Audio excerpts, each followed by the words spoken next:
This video is going to cover how to deal with printer outages. First things first, if you can't print, make sure and go to your printer icon, HP Officejet Pro 8600 shortcut on your desktop, right click on it, left click on See What's Printing. Now, I want you to make sure that the printer is not offline. If the printer is offline, I'll show you what that'll look like. So you see how it says use printer offline? Make sure that is not say that on a normal basis. You want, if it does, go to printer and then go and left click on use printer offline. That will say, hey computer, the printer's online, send the daggone print job. Alright, we're going to exit out of that. We're going to now look at the printer. So how do we know that our printer's functioning properly?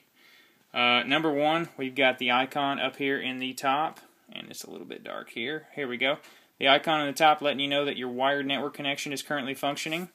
If you want to check your network settings, what we can do is simply touch that wired network button. It'll say, hey, here's your IP address, and your IP address should always be this 192.168.0.13. If that says anything other than that, what I want you to do is I want you to hit your power button and power off your printer, and then power back on your printer. If you still can't print after powering back on your printer, then I want you to turn your computer off and turn your computer back on. If that doesn't help, I want you to turn your router off and your router back on. That's this little box that the printer's plugged into. And you can turn your router off by simply pulling it forward, pulling the power cable out, pull that out for about 10 seconds, and then put that power cable back in.